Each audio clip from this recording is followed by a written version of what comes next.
सर्व पत्रकार बंधूंना नमस्कार. जिल्हा परिषद आणि पंचायत समितीच्या सार्वत्रिक निवडणुका सुरू आहेत आणि या निवडणुकांना सामोरे जात असतानाच गेल्या 2-3 दिवसापूर्वी एक अत्यंत वाईट आणि दुःखद अशी घटना महाराष्ट्र राज्यामध्ये घडली. ते म्हणजे राष्ट्रवादी काँग्रेस पार्टीचे अध्यक्ष आणि महाराष्ट्राचे विद्यमान उपमुख्यमंत्री अजितदादा पवारसाहेब यांचं दुःखद असं निधन झालं. सर्वप्रथम त्यांना भावपूर्ण श्रद्धांजली समर्पित करतो. आदरणीय अजितदादा असतील किंवा आदरणीय पवारसाहेब असतील यांच्या माध्यमातून खऱ्या अर्थाने महाराष्ट्रामध्ये प्रचंड अशा प्रकारची विकास कामं झालेली आहेत. ते आपल्या सर्वांना सर्वश्रुत आहेच. विशेष करून आपल्या जुन्नर तालुका खऱ्या अर्थाने पाणीदार करण्यासाठी या मंडळींनी त्यांच्या हयातीमध्ये सातत्याने प्रयत्न केलेले आहेत. त्याच्यातूनच धरणांची निर्मिती झाली आणि खऱ्या अर्थाने अजितदादांच्या माध्यमातून हा जो पिंपळा जोग्याचा डावा कालवा झाला, तो डावा कालवा झाल्यामुळं राजुरी बेल्लेच्या परिसराला खऱ्या अर्थाने समृद्धी आलेली आहे. शेतकऱ्यांच्या जीवनामध्ये परिवर्तन करण्यासाठी पाटपाण्याची सुविधा निर्माण करणं आणि त्या जोरावरती त्यांचं आर्थिक स्तर उंचावणं, मग फळबागांचं धोरण असेल, पोल्ट्रीचं धोरण असेल, शेतीपूरक उद्योग व्यवसायासाठी केलेलं काम असेल, ठिबक सिंचनसारख्या योजना असतील की ज्याच्या माध्यमातून खऱ्या अर्थाने शेतकरी हा समृद्ध झाला पाहिजे, यासाठी या परिवाराने अखंडितपणे आजपर्यंत काम केलेलं आहे. आणि काम करणारा एक अत्यंत कार्यक्षम आणि कर्तबगार महाराष्ट्राचं उमद व्यक्तिमत्व अजितदादांच्या रूपाने खऱ्या अर्थाने त्यांची ही लोकीची यात्रा संपली. आपल्या सगळ्यांना त्यांच्या जाण्याचं खूप दुःख आहे. आम्हा सगळ्या मंडळींना त्याचं खूप दुःख आहे.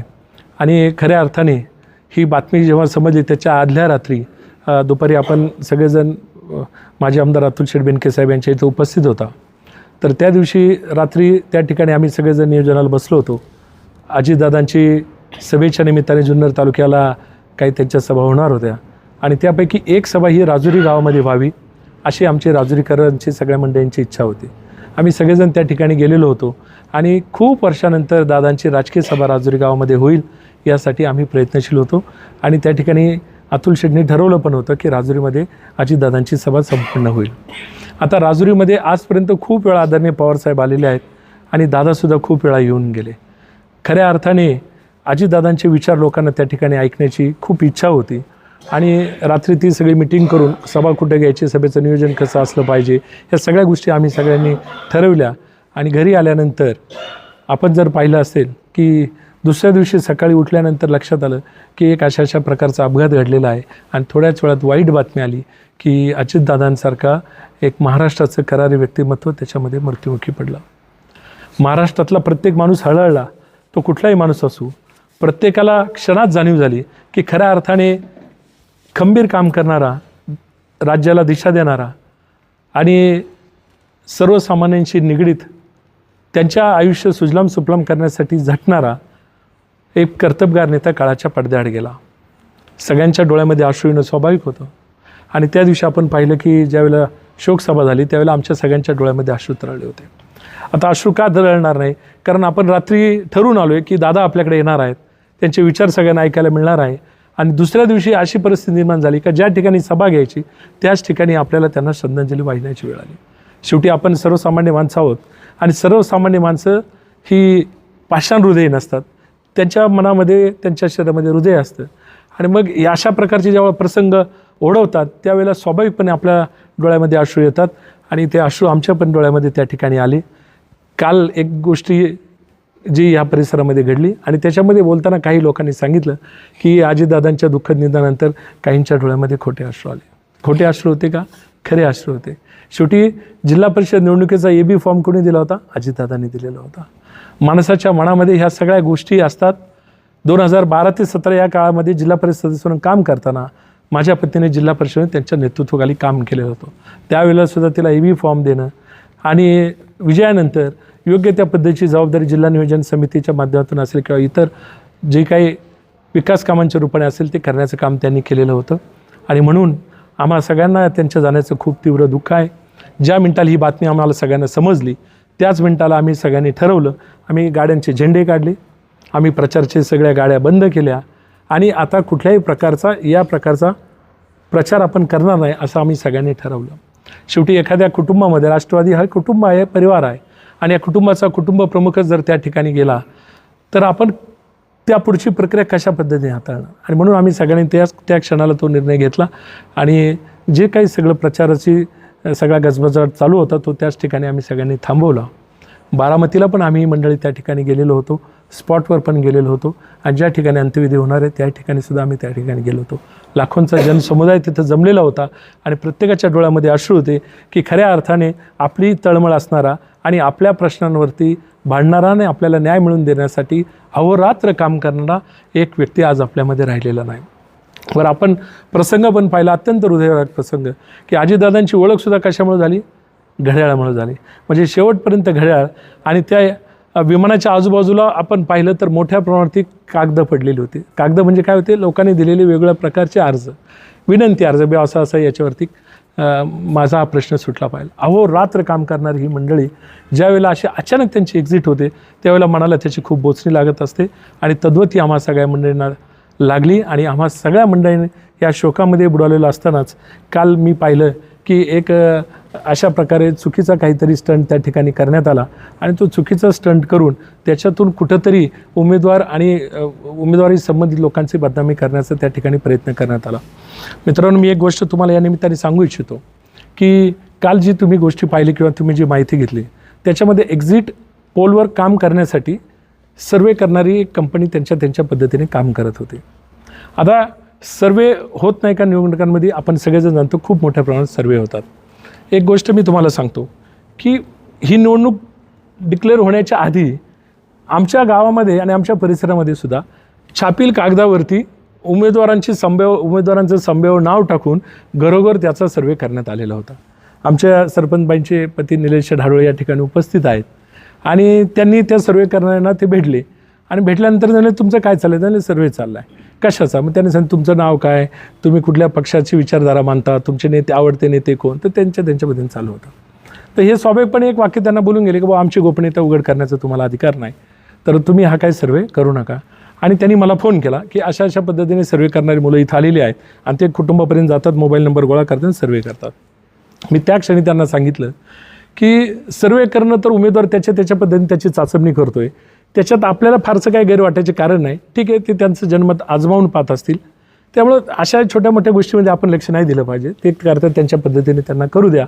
आणि तो सर्वे त्यांनी त्या ठिकाणी पूर्ण केला, त्यांना कुठल्याही अडथळा त्या ठिकाणी आणला गेला नाही. आता आजसुद्धा आपण पाहिलं नाही का, तर आपण सर्वे, एक्झिट पोल ह्या निवडणुकीच्या सामान्य प्रक्रिया आहेत, आणि त्या सगळीकडे सातत्याने चालू असतात. आपण प्रत्येक वेळेला पाहतो की निवडणुकीचं मतदान झालं की मतमोजणीच्या आदल्या दिवशी आपल्याला एक्झिट पोलचं सगळ्यांना आकर्षण असतं. एक्झिट पोलच्या निमित्ताने काय याच्यातून एक्झिट पोल येणार आहे, कोण विजयी होणार आहे, कोण पराभूत होणार आहे, याची माहिती त्या ठिकाणी आपल्याला जाणून घेण्याची इच्छा असते.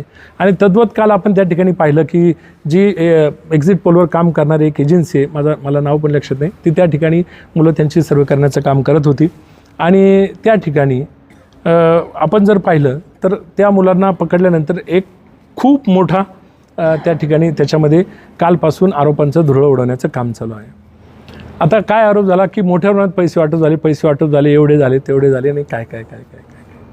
खरं म्हणजे ज्या वेळेला ती मुलं असतील, गाडी असेल किंवा तिथले सगळे इसम असतील, भरारी पथक त्यांनी बोलवलं, पोलीस त्या ठिकाणी गेले, आणि पोलीस त्या ठिकाणी गेल्यानंतर भरारी पथक त्या ठिकाणी गेलं, आणि त्यानंतर त्यांनी चौकशी अंती त्यांच्या बाईटमधून स्वयंस्पष्ट पद्धतीने त्याच्यावरती त्यांनी त्यांचं म्हणणं मांडलेलं आहे.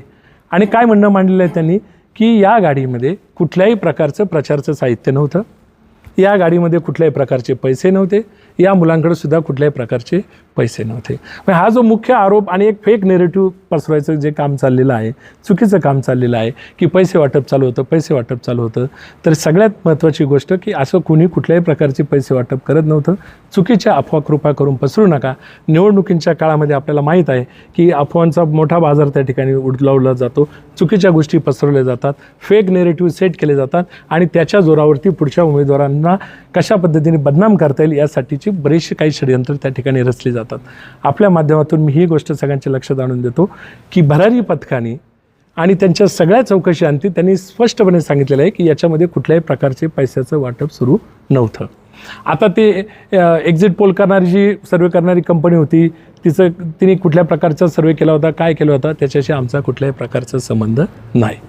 आता महत्त्वाची गोष्ट अशी की त्या ठिकाणी एका गोष्टीवरती प्रश्नचिन्ह उपस्थित केलं की समर्थ शैक्षणिक संकुलाची गाडी तिथं होती. आता आपल्याला मी या निमित्ताने एक गोष्ट सांगू इच्छितो की समर्थ शैक्षणिक संकुल किंवा समर्थ शिक्षण संस्था ही आपल्या परिसरामध्ये कार्यरत असणारी एक खाजगी विनाअनुदानित संस्था आहे. आणि ही संस्था उभी करण्यासाठी आम्ही मंडळींनी दिवसरात्र कष्ट केलेले आहेत. आणि त्या कष्टातून आज ही संस्था जवळपास 16-17 वर्षाचा यशस्वीप्रमाणे मार्गक्रमण करत आहे. ग्रामीण भागातली शेतकऱ्यांची, पशुपालकांची, कष्टकऱ्यांची मुलं मुली त्या ठिकाणी आपलं उच्च तंत्र व्यावसायिक शिक्षणाचं स्वप्न पूर्ण करत आहेत. आणि आजपर्यंत या 17 वर्षाच्या कार्यकाळामध्ये शेकडो विद्यार्थी त्या ठिकाणून पास होऊन गेले, त्यांना उत्तम करिअर मिळालं आणि ते त्यांच्या पायावरती आज समर्थपणे उभे राहिलेले आहेत. त्यांच्या जीवनामध्ये मोठ्या प्रमाणात परिवर्तन झालेले आहेत. आम्ही सगळी मंडळी याचे साक्षीदार आहोत.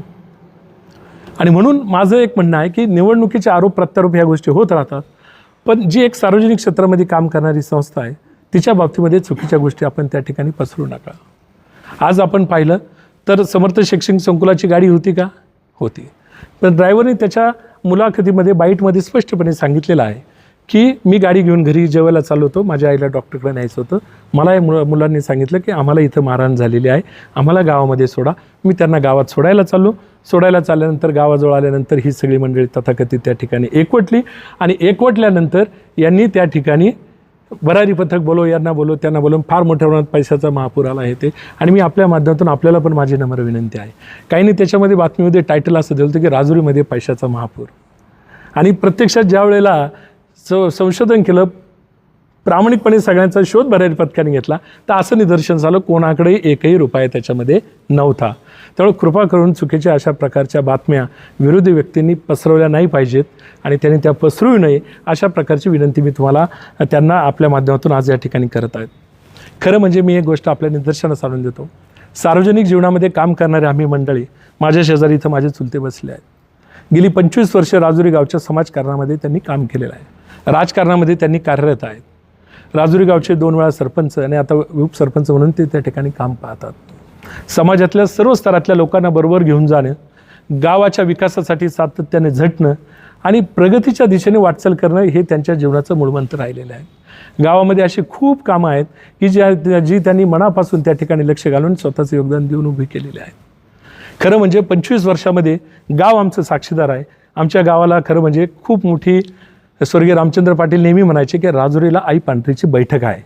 म्हणजे या गावामध्ये जे प्रश्न येतात किंवा जे वादविवाद उद्भवतात ते याच ठिकाणी गावचावडीवरती सोडवले जातात. आणि तो वसा आणि वारसा पुढं घेऊन चालणारी आम्ही सगळी मंडळी आहोत. आणि म्हणून आज जर तुम्ही पाहिलं तर गेली 25 वर्ष माझे चुलते, गेली 15 वर्ष मी सगळ्यांच्या सुखदुःखामध्ये त्या ठिकाणी हजर आहोत. कितीही छोट्या दशकविधी असेल, कोणाचा अंत्यविधीचा कार्यक्रम असेल, लग्न असतील, 100 किलोमीटरपर्यंत लग्न असतील, वाढदिवस असतील किंवा इतर छोटे मोठे आनंदाचे, दुःखाचे, सुखाचे जे प्रसंग असतील त्या प्रत्येक प्रसंगात शेळके परिवार म्हणून आम्ही त्या ठिकाणी उपस्थित राहिलेलो आहोत.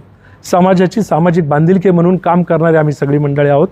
आणि काम करत असताना आम्ही सगळ्या मंडळींनी गावातल्या सर्वसामान्यातल्या तळागाळातल्या सर्व मंडळींना त्या ठिकाणी शक्ती आणि बळ देण्याचं काम केलेलं आहे. आज आपण पाहिलं की माझी पत्नी ज्यावेळेला जिल्हा परिषद सदस्य म्हणून 2012 ते 17 कार्यरत होती, या काळामध्ये तिने जलसंधारणाची, शिक्षण, आरोग्य याची खूप मोठी कामं राजुरी बेल्हे जिल्हा परिषद गटामध्ये केलेली आहेत. आपण ज्या वेळेला ती पाहायला जाल त्यावेळेला सर्वसामान्य त्याविषयी अत्यंत भरभरून बोलत असताना आपण पाहिलेलं आहे. आणि मग ही कामं करत असताना सातत्याने गेली 15 वर्ष म्हणजे 2012 पासून आज अखेरपर्यंत आम्ही प्रत्येकाच्या सुखदुःखाच्या प्रसंगामध्ये त्या ठिकाणी उपस्थित लावण्याचं काम केलेलं आहे. अडीअडचणीच्या काळामध्ये मदत करण्याचं काम केलेलं आहे. हा फक्त जाहिरातबाजीमध्ये आम्ही कमी पडलो असेल, परंतु आमची अटॅचमेंट जी आहे ती सर्वसामान्य व्यक्तीशी त्या ठिकाणी राहिलेली आहे. 2012 ते 17 या काळात माझ्या पत्नीने काम केलं आणि 17 सालापासून मी स्वतः प्रत्येक ठिकाणी या राजुरी बेल्हे जिल्हा परिषद गटातील असं कुठलंही गाव नाही की ज्या ठिकाणी माझा स्वतःचा संपर्क नाही, ज्या ठिकाणी मी कार्यरत राहिलेलो नाही. आणि त्यामुळं माझं एकच म्हणणं सगळ्यांना मंडळींना आहे की राजकारण येतं, राजकारण जातं, परंतु राजकारण करत असताना ते सिद्धांताचं असावं, ते विचारधारेचं असावं, ते विकासाचं असावं आणि विचारावरती चालणारं असावं. या प्रकारचे काहीतरी खोटे चुकीचे स्टंट करून पुढच्याची बदनामी होईल आणि मग कुठंतरी आपल्याला त्याच्यामध्ये आपण यश मिळू, अशा प्रकारचे कुणीही उद्योग करण्याची आवश्यकता नाही. माझं म्हणणं असं आहे की तुम्ही तुमचे मुद्दे, तुमची भूमिका समाजातल्या सगळ्या स्तरापर्यंत घेऊन जा आणि समाज हा ठरवणार आहे. लोकशाहीमध्ये समाज सर्वश्रेष्ठ आहे, मतदार सर्वश्रेष्ठ आहे. मतदार राजा ठरविल ना त्या ठिकाणी कोणाच्या पारड्यामध्ये यश द्यायचं, कोणाच्या पारड्यामध्ये अपयश द्यायचं. आणि म्हणून मी आज आपल्या माध्यमातून त्यांना विनंती करतो की कृपा करून आपण अशा प्रकारच्या चुकीच्या गोष्टी पसरवण्याचं काम करू नका. शेवटी आम्ही समाजामध्ये काम करणारी मंडळी आहोत, समाजाच्या सुखदुःखामध्ये आम्ही सहभागी राहिलेलो आहोत, शिक्षण व्यवस्थेमध्ये आम्ही सगळी मंडळी काम करत आहोत, सामाजिक क्षेत्रात आम्ही काम करत आलेलो आहोत, वृक्षारोपणासारखे कार्यक्रम आम्ही त्या ठिकाणी घेऊन पर्यावरण समृद्ध करणारे आम्ही मंडळी आहोत. आम्ही कधी त्याची हानी होऊ नये यासाठी आम्ही त्या ठिकाणी कधीही काम केलेलं नाही. आम्ही लोकांना तळागाळातल्या सगळ्यांना बरोबर घेऊन विकासाची प्रक्रिया गतिमान करण्यासाठी प्रयत्नशील असलेली माणसं आहोत आणि त्यामुळं आमच्याकडं तुम्ही अशा प्रकारच्या चुकीच्या गोष्टींनी आमच्या उमेदवारांची, कार्यकर्त्यांची बदनामी होणार नाही यासाठी आपण पण येणाऱ्या निवडणुकीच्या काळामध्ये त्या ठिकाणी काळजी घ्या. निवडणूक मी पुन्हा एकदा सांगतो ही विचाराची असते, विकासाच्या मुद्द्यावरती असते आणि विचारधारेवर आधारितच निवडणुका या ठिकाणी संपन्न झाल्या पाहिजे अशी आमच्या सगळ्यांची त्या ठिकाणी इच्छा आहे. भरारी पथकाचे जे अधिकारी होते त्यांनी रिपोर्ट काय दिला आहे, तुमची जी बदनामी करण्याचा प्रयत्न झाला त्या संदर्भात पोलीस स्टेशनशी संपर्क साधला होता? आता मुळात प्रश्न असा आहे की त्या एजन्सीचा आमचा काही संबंध नसल्यामुळे पोलीस स्टेशनकडे जाण्याचं काही कारण नव्हतं. भरारी पथकातील अधिकाऱ्यांनी समोरून जी बाईट दिली, जी बाईट आम्ही सगळ्यांनी ऐकली, की ज्यांनी सांगितलं की या गाडीमध्ये कुठल्याही प्रकारचं आक्षेपार्ह काहीही आम्हाला आढळलेलं नाही, कुठलेही पैसे त्यामध्ये नव्हते, कुठल्याही प्रचारचं साहित्य नव्हतं आणि कुठल्याही प्रकारचं पैशाचं वाटपसुद्धा त्या ठिकाणी सुरू नव्हतं, हे त्यांनी स्पष्टपणे त्याच्यामध्ये सांगितलेलं आहे. दुसरे एक महिला भगिनींनी पण त्याच्यामध्ये मुलाखत दिलेली आहे आणि त्याच्यामध्ये पण मला वाटते मी आपल्याच 1-2 चॅनलवरती ऐकलं, त्याच्यामध्ये सुद्धा त्यांनी स्पष्टपणे सांगितलेलं आहे की कुठल्याही प्रकारचा पैशाचा व्यवहार झालेला नाही. आता निवडणुकीमध्ये ह्या सगळ्या गोष्टी असतात. आता उदाहरणार्थ हे आमचे दत्तूनाना कनसी जवळपास 10 वर्षे उंचगडा ग्रामपंचायतीमध्ये काम करत होते. आता ते आमच्या खांद्याला खांदा लावून प्रचार करतात. उद्या ते सुद्धा समोर येऊन निवडणुकीच्या काळात म्हणू शकतात की विरोधी बाजूने माझ्याकडे आले होते, अशा प्रकारचं त्यांनी मला आमिष दाखवलं पण मी काय त्याला बदलो नाही. तर ह्या गोष्टी निवडणुकीच्या काळामध्ये सुरू असतात. माझा मुद्दा असा आहे की आपण आपली विचारधारा, विकास आणि आपल्या जवळचे सकारात्मक मुद्दे घेऊन आपण या निवडणुकीमध्ये त्या ठिकाणी पुढे गेलं पाहिजे. आपल्या गाडीचे जे ड्रायव्हर आहे ते म्हणाले की वैयक्तिक कारणासाठी संस्थेची गाडी घेऊन जातो आणि मला परवानगी दिली जाते आणि त्याच गाडीमध्ये ही जी मुलं आहेत ही प्रवास करताना आढळून आली. काय सांगा? हां, आता ड्रायव्हरची आई आजारी होती, त्याला घरी जायचं होतं, आईला घ्यायचं होतं. आता आपण सगळेजण माणसं, मी मगाशी पण परत बोललो आणि त्याला मुलांनी काय सांगितलं की आम्हाला मारहाण झाली. माणुसकीच्या भावनेने त्यांना त्या मुलांना गाडीमध्ये बसवलं आणि तो गावामध्ये सोडण्यासाठी आला. आता असं समजा की त्या गाडीतून येताना तिथे एखादा ॲक्सिडेंट झाला असता, त्याने उचललं नसतं का? शेवटी आपण सर्वसामान्य माणसं आहोत. आपली गाडी जर रिकामी चालली आणि त्याच्यामध्ये जर एखादा अपघात झालेला व्यक्ती असेल तर त्याला त्या गाडीमध्ये बसवायचं आणि त्याला घेऊन यायचं हे त्याचं कर्तव्य आहे आणि त्या कर्तव्य भावनेतून त्यांनी समजा ती गोष्ट त्या ठिकाणी केली. आणि दुसरा महत्त्वाचा मुद्दा, गाडी जरी असली संस्थेची, खाजगी जरी ती वाहन असेल, पण ते अडीअडचणीला मदत करण्यासाठी आहेच ना. त्याच्यामुळे जर त्याला त्याच्या आईला हॉस्पिटलला न्यायचं होतं किंवा दवाखान्यात न्यायचं होतं म्हणून तो घेऊन चालला तर त्याच्यामध्ये गैर आहे असं मला काय वाटत नाही. पाणी चालू करायला, मोटर चालू करायला पण तुमची गाडी देत होती? नाही, पाणी चालू करायला, मोटर चालू करायला गाडी द्यायचं काही प्रश्नच नाही. फक्त कालचे जे कारण होतं, ज्या कारणासाठी तो घेऊन गेला ते कारण होतं त्याच्या आईच्या आजाराचं, त्याच्यासाठी त्याला त्या दवाखान्यात आईला घेऊन जायचं होतं आणि मग तो त्याच्यासाठी घेऊन जाऊ शकतो. ड्रायव्हरच म्हणजे ना पाणी चालू करायला गाडी देतात वगैरे? मी नाही ऐकलं ते. हां, तुम्ही म्हणाले की आम्ही पर्यावरणाची हानी करत नाही, नक्की काय म्हणायचं तुम्हाला? नाही, मी पर्यावरण समृद्ध करणारी मंडळी आहोत. आपण वृक्षारोपण करतो, त्याविषयीच्या कार्यक्रमाला प्रोत्साहन देतो आम्ही. ठीक आहे, नाही आमचा त्या एजन्सीचा काही संबंध नाही. मी परत वारंवार, मला त्या एजन्सीचं नाव पण माहीत नाही आणि ती एजन्सी काय काम करत होती ती पण माहीत नाही. सर्वेच्या बाबतीतली भूमिका मी आपल्यासमोर मांडलेली आहे. सर्वे आणि एक्झिट पोल तर सर्वच करतात. गाडी आहे ती संस्था खाजगी आहे, ती गाडी कोणालाही देऊ शकता. ती मुलं असं म्हणाली की दिवसभरी गाडी आमच्यासोबत होती. आता असं आहे, तुम्ही मुलाला मारहाण केली, दमदाटी केली तर मुलांकडून काही बदलून घेऊ शकता ना. एजन्सी काही बोलली नाही? म्हणजे समोर आली नाही ती लोक किंवा तुम्ही पण मागणी नाही केली त्यांना मार नाही, आमचं त्यांच्याशी काही संबंध नव्हता ना संदीप भाऊ, त्यामुळे आम्ही कशाला त्या भानगडीत पडू. त्यामुळे आम्ही पोलीस स्टेशनकडे पण आलो नाही. आमच्या ह्या सगळ्या प्रक्रियेमध्ये 2 गोष्टी लक्षात घ्या. एक, मूळ त्यांनी पैसे वाटपाचा आरोप केला जो तथ्यहीन होता, ज्याच्यात कुठलंही तथ्य नव्हतं. स्वयंस्पष्टपणे त्या ठिकाणी बऱ्याच पातकातल्या लोकांनी समोर येऊन आपली भूमिका मांडली का हा खोटा आरोप आहे, एक मुद्दा. आणि दुसरा मुद्दा जो आमच्याशी इकडून तिकडून ओढून तोडून जो जोडला गेला, संस्थेची गाडी. तर या बाबतीमध्ये काय असते बघा, एखादा मुद्दा खोटाच असतो आपल्याला कळतंय, पण खोटाच मुद्दा वारंवार सांगितला गेला, कालांतराने लोकांनाही वाटेल नको हा खरा आहे काय. म्हणून मी आपल्या सगळ्यांच्या समोर आज माझी भूमिका या ठिकाणी मांडलेली आहे. या व्यतिरिक्त मला दुसऱ्या कुठल्याही प्रकारचे काही गोष्टी मांडायची नाही. फक्त मी मगाशी जे बोललो होती की आपली लढाई ही विचाराची आहे, विकासाच्या मुद्द्यावर चालणारी. आपण आपलं व्हिजन घेऊन त्या ठिकाणी समाजासमोर जायचं आहे आणि ते निश्चितपणे आपण त्या ठिकाणी घेऊन जाऊ. आणि मला खात्री आहे की माझे चुलते असतील, माझी पत्नी असेल किंवा आम्ही असेल, या परिसरामध्ये गेली 15, 20, 25 वर्ष काम करताना जे तळागाळातल्या सर्वसामान्यांच्यासाठी काम केलेलं आहे, त्याच्या जोरावरती या निवडणुकीमध्ये आम्ही निश्चितपणे त्या ठिकाणी यश प्राप्त करू. असे एक आरोप केला जातो. शेवटचा प्रश्न आहे की आपण आपल्या कॉलेजमध्ये जे काही मुलं वगैरे आहेत ते समजा ते विविध चॅनल पोल टाकतात, त्याच्यावर मतदान करायला लावता किंवा ते पोल कसं वाढेल हे करतात. बरं, आता दुसरी गंमत सांगतो. आता ठीक आहे, तुम्ही प्रश्न विचारून सांगतो. मग तर सगळ्या पोलवर आम्हीच आघाडीला पाहिजे. आज आपल्या समर्थ शैक्षणिक संकुलामध्ये 7,500 मुलं शिकत आहेत, बरोबर. आणि 7,500 मुलांमध्ये मला एक सांगा, मला तर ही, तुम्हाला पण ही गोष्ट कळते का ही मुलं वेगवेगळ्या कुटुंबांमधली आहे, वेगवेगळी राजकीय पार्श्वभूमी मानणाऱ्या कुटुंबांमधली आहे. संस्था हा काही राजकारणाचा अड्डा नाही आहे आणि मी तो जाणीवपूर्वक आजपर्यंत होऊ दिलेला नाही आहे. त्या कंपाऊंडच्या बाहेर तुम्ही राजकीय विषय बोलू शकता, आतमध्ये नाही. माझी पत्नी जिल्हा परिषद सदस्य म्हणून काम करत होती, त्या काळामध्ये सुद्धा ती राष्ट्रवादीची सदस्य होती आणि शिवसेनेच्या अनेक लोकांची मुलं त्या ठिकाणी शिकत होती आणि त्या सगळ्यांचं उत्तम करिअर कसं होईल यासाठी आम्ही त्या ठिकाणी प्रयत्न केलेला आहे. आजही मी तुमच्या समोर ही माहिती सांगतोय की उद्या आमच्या विरोधात प्रचार करणाऱ्या मंडळींची मुलं पण तिथे शिकायला आली तर त्यांना चांगलं शिक्षण आणि उत्तम करिअर त्यांचं कसं होईल यासाठी आपण सातत्याने प्रयत्न केले पाहिजे. शेवटी राजकारण हे सुसंस्कृतपणाचंच असलं पाहिजे आणि तो टिकवण्याचा आपण त्या ठिकाणी प्रामाणिकपणे प्रयत्न केला पाहिजे. ही जी एजन्सी होती ती एजन्सी त्या मुलांनी आता इथे काम करू नये असं पोलिसांनी त्यांना नोटीस बजावलेली आहे. बजवलं असेल, मला काही त्याची कल्पना असा अधिकार आहे का? नाही, मला त्याची काहीच कल्पना नाही, कारण मी ती नोटीस पण पाहिली नाही. यापूर्वी पांडुरंग पवार लेजिटली सदस्य होते, हो, भरभरून लोकांनी मतदान केलं, तुम्ही देखील त्यांना मदत केली असं म्हणतात. काय त्यांच्याकडून अपेक्षा काय सांगा? मला असं वाटतंय म्हणजे आजचे जे आपलं पत्रकार परिषद आणि संवाद होता हा एकाच विषयाशी निगडीत होता, त्यामुळे आपण याच्यावरशीच संवाद करूया. धन्यवाद.